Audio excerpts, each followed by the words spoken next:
E agora aquela sessão que, se o podcast existisse nos anos 60, seriam esses os principais temas, né, que a gente comentaria. Porque, veja só, se nos anos 30 e 50 já tinha perreio, nos anos 60 tinha perreio demais, né? E também melhores momentos, né? Grandes momentos das histórias de alguns dos nossos clubes, né? Como o Bahia jogando Libertadores, o Náutico conseguindo seu, até hoje, né? Sempre simbólico hexacampeonato. Vamos ver por onde a gente começa. Não tenho na lembrança. Começamos por Salvador. Então, Pedro, já vai conduzindo aí os anos 60 para o futebol baiano. Beleza. E você comentou Salvador, é até engraçado, porque até mais ou menos o final da década de 50, o Campeonato Baiano, ele na verdade era um campeonato de Salvador, especificamente. E a partir de primeiro de 55, 56, o Fluminense de Feira surge, e é o primeiro time do interior E a ganha, né? Já participar do está ali na campeonato. listinha, né? E está na lista, ganhou o primeiro título dele em 63. A partir de 67 é que os outros times do interior também começam a participar do campeonato. A gente teve aí o Bahia conquistando os 3 primeiros títulos da década, e na verdade esse aí é um pentacampeonato. A gente até começou a falar dele no programa passado, que vem em 58, 59, 60, 61, 62, e aí vem o Fluminense de Feira como primeiro time do interior, e depois você tem o bicampeonato do Vitória, em 64, 65, algo que não acontecia desde 1908 e 1909, que o Vitória não era bicampeão baiano. E nesse momento aí a gente vê que a gente tem diversos campeões na década de 60. E o Ipiranga ainda era o segundo colocado na lista de títulos, com 10 títulos. O Vitória ainda estava empatado com o Botafogo, mas já dá para dizer aí que o grande clássico do momento era o Bavi, embora os títulos ainda estejam bem espalhados. Você tem o Leônico sendo campeão em 66, o Galícia em 68, o Fluminense de Feira ganha de novo em 69, e esse título aí de 69 do Fluminense de Feira, ele é lembrado assim por muito tempo, porque a partir daí nenhum time do interior ganhou o Campeonato Baiano até 2006, até o Colo-Colo ganhar em 2006. Então foram 37 anos aí só com a dupla Bavi. Nem só time do interior, né? Botando esses times pequenos, menores aqui de Salvador também, Galícia, Botafogo, o Ipiranga, que já não conquistou nada na década de 60. O último título desses times foi na década de 50 ou década de 60. Depois desse de 69, foi só Bahia e Vitória. Aí a gente tem a Fonte Nova, ainda com o anel inferior apenas. E em 69 foram os últimos jogos dessa estrutura original assim da Fonte Nova, porque a partir de 70 ela foi fechada para a construção do anel superior, e é algo que eu vou deixar para entrar no próximo programa, assim, porque a inauguração é bem polêmica. Polêmica não, é uma tragédia, na verdade, a inauguração da Fonte Nova, do anel superior, e a gente vai falar disso no próximo programa, já em 71. Tem o Fluminense de Feira, primeiro campeão interior, falei mais cedo, já em 63. Depois, 69, também título extremamente marcante do Fluminense de Feira. O Vitória, bicampeão. O Vitória tinha um jogador aí chamado de Dico, que era um centroavante, e que foi um grande herói, assim, dessa conquista do Vitória. Ele tinha sido do Bahia até em 63, e aí em 63 houve uma troca de jogadores ali. O Vitória cedeu o Roberto Rebouças ao Bahia, e o Bahia cedeu o Didico ao Vitória, e foi uma troca super benéfica assim, para os dois, porque Roberto Rebouças foi um dos maiores zagueiros da história do Bahia, e Didico foi um herói aí desse bicampeonato do Vitória.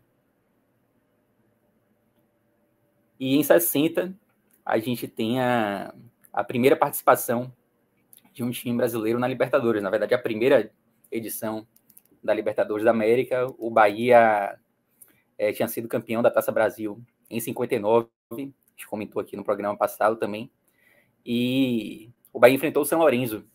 Engraçado, eu estava me lembrando aqui eu não sei se foi no álbum da Copa, acho que não, acho que foi talvez em algum H-Menon que eu ouvi de vocês, eu não lembro exatamente se foi Cássio ou se foi Fred, que comentou que foi nesse estádio aí, que é o estádio do Huracan, o El Palácio, onde foi gravado aquele filme Cássio. O Segredo de Seus Olhos. Foi Cássio, né? Eu lembro de você Isso. contando a história, porque na época eu já sabia que o Bahia tinha jogado lá, esse jogo, embora o São Lourenço tivesse o estádio dele, esse jogo acabou acontecendo Não é o Palácio, eu lembro. Eu conheço o do São Lourenço, eu tive no do São Lourenço, por sinal. É o Pedro Bidegain, ó. Acho que é o novo estádio que eles fizeram. E esse o do Huracan, o Palácio, porque a entrada parece um palacete mesmo, olhando por fora. Ele já era, muito antes desse jogo, ele já era do jeito que ele é hoje. Lembra que a gente tá falando que na Ilha do Retiro foi recebendo reforma, tipo, tem uma foto da Ilha de 50. Porra, tem nada a ver com a Ilha de hoje. O do Huracan não tem muita diferença, não. Já era um monstrinho de estádio. Até porque o Huracan era o chamado, era para ser a briga para ser o quinto grande, né? Porque lá ser grande na Argentina é algo no papel, né? Não tem esse negócio de achar, não. E tem a briga para ser o quinto grande. Então o Huracan já tinha essa moral. Eu não sei o ângulo dessa foto, mas nas cabines de transmissão, nas cabines de transmissão, o lance que aparece no filme está à direita, né? Que é até na torcida do Racing, aquela cena que vai buscar lá no filme. Mas na hora que você entra, quando você entra no estádio, isso eu estou dizendo pela cabine, mas quando você entra no estádio, que é do lado oposto, isso é do lado esquerdo. Enfim, eu estou dizendo isso porque, obviamente, eu não faço a menor ideia do ângulo dessa foto, mas só assim, quando você entra lá, quando você realmente... isso aqui faz sentido que esse estádio se chame El Palácio, porque a parte externa dele é fantástica, assim, meu irmão. E aí você chega lá e fica do lado esquerdo. E esse jogador que está disputando a bola com o Bahia ali é San Filippo, que na década de 70 seria um dos grandes jogadores, se tornaria um dos grandes jogadores da história do Bahia. Ele iria jogar no Bahia, depois de ser ídolo no São Lourenço. E em 64, que já é o próximo, esse aí, o Bahia volta a disputar a Libertadores, porque na época os países eles só tinham uma vaga na Libertadores. Mas em 63 o Santos havia sido campeão da Libertadores e foi campeão da Taça Brasil também. E aí meio que o G1 virou G2, né, nesse ano. Então o Bahia acabou pegando uma segunda vaga por conta desse título da Libertadores do Santos. E diga aí. Não, pode falar. Não, também. Não, e teve que disputar uma fase preliminar contra o Deportivo Itália, que era um time venezuelano. No caso, os dois jogos aconteceram na Venezuela por uma questão de logística lá. E curioso que a gente falou muito do golpe militar, e esse jogo foi o primeiro jogo do Bahia já pós-golpe. Ele acontece no dia 4 de abril ali, o golpe ele acontece no dia 1º, mais ou menos, né? Então, foi bem na semana do golpe militar. O Bahia estava lá na Venezuela, disputando esse jogo contra o Deportivo Itália, e seria eliminado também, não passaria dessa fase, não. Só um comentário rapidamente. Perceba ali, o jogo do torneio de campeões. Está coberto ali, esse é um papel colocar em cima para dar um detalhe, mas é torneio de campeões de Sudamérica, dá até para ver pequeno. Porque era o nome da Libertadores. A Libertadores, até 1965, Libertadores era o nome do troféu. Era como a Copa do Mundo. A Copa do Mundo já era a Copa do Mundo e o troféu era Taça Júlio Rimet. A Libertadores já era o troféu da Libertadores da América, mas o torneio era Copa dos Campeões, era esse nome aí em espanhol, mas em português era como se fosse uma imitação da Copa dos Campeões. Aí, se eu não me engano, em 65, aí a Libertadores passa a ser o que, da forma que até porque não tinha que como contra a maré, as pessoas chamavam de Libertadores. Então, assim, aí o nome do torneio é Libertadores, não é torneio de campeões, nada não. Mas só curiosidade, porque esse nome aí, não é que algum venezuelano não fazia a menor ideia, só mesmo, botaram pro cara, o cara faz um cartaz aí, e o cara escreveu essa graça, não. Era o nome do torneio. Inclusive, quando a tabela saiu, havia uma expectativa que o Bahia nem fosse a Venezuela, porque até então os times venezuelanos eles sempre faziam registro faziam inscrição na Libertadores, né? Mas nunca iam, sempre largavam de mão. E aí o Bahia teve essa expectativa também, mas o Deportivo Itália acabou jogando e eliminou o Bahia. A próxima foto aí já é uma excursão que o Vitória fez em 60. E curiosamente, tanto o Bahia quanto o Vitória estavam na Europa nesse segundo semestre aí de 60. E os dois conseguiram resultados marcantes. O Vitória foi para Turquia, ganhou do Fenerbahçe, ganhou da seleção da Alemanha Ocidental, de 1-0, ganhou do Hertha Berlim. E eram excursões assim... Ganhou da Alemanha Ocidental. Meu amigo, e eram excursões assim, extremamente longas. E eu sabia que o Vitória tinha feito excursão em 60, mas hoje eu fiquei reparando que as datas são bem semelhantes. E por pouco não rolou um Bavi na Europa, assim, seria algo bem, bem exótico. Meu amigo. Mas os dois times passaram assim, de agosto a novembro, jogando lá, tipo, 4 meses, assim. Tá vocês esbaldando, viu, a galera lá? E o Bahia também... Essa excursão só não é das maiores, porque nos anos 70, acho que nos anos 70, o ABC ele fez a maior excursão de um clube nordestino. O ABC, meu irmão, a verdade é que esqueceram o ABC no exterior. Ele fez assim, é verdade, pode buscar aí. Ele saiu do país, meu irmão, esqueceram o ABC. O ABC jogou assim, daqui a pouco vou até pesquisar. A expulsão mais longa, não sei se é nordestino do Brasil, de um clube ter ficado fora do Brasil fazendo expulsão, do ABC do Natal. E o Bahia, eu não sei se tem vídeo, acho que ficou só a foto, né? Esse jogo aí, mas quem quiser procurar no YouTube, pode procurar esse jogo do Bahia contra o CSKA. Obviamente não é um jogo todo, mas tem imagens. E o Bahia também participou de diversos amistosos pela Europa, venceu a seleção holandesa, jogou contra o Milan em San Siro, empatou 1-1.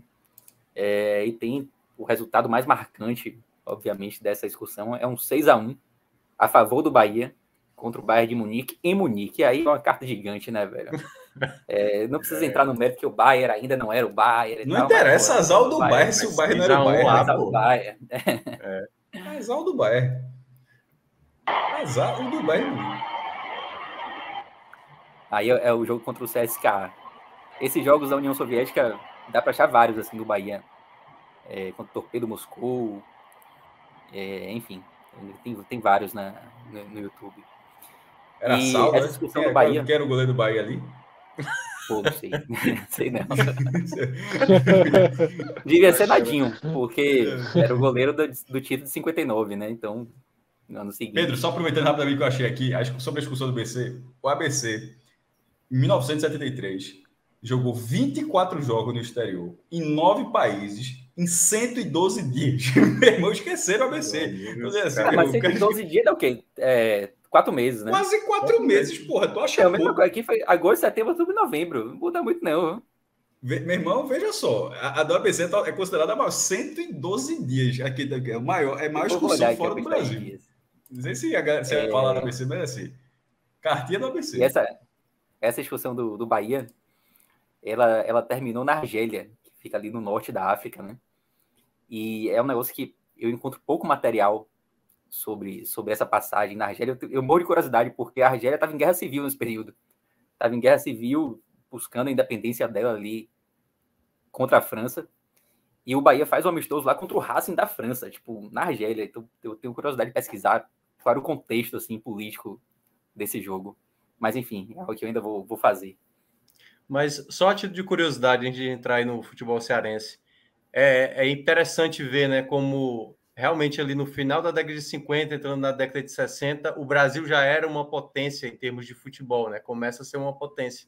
Porque até nessas discussões que o Pedro estava mencionando, você já vê que o futebol brasileiro, claro, hoje, se você fala o Bahia bater no Bayern de Munique, é surreal. Mas para a época, né, o futebol brasileiro ele era uma referência, assim, começava a se tornar uma referência mundial, né? Claro que vai culminar ali na década de 70. Mas interessante ver isso.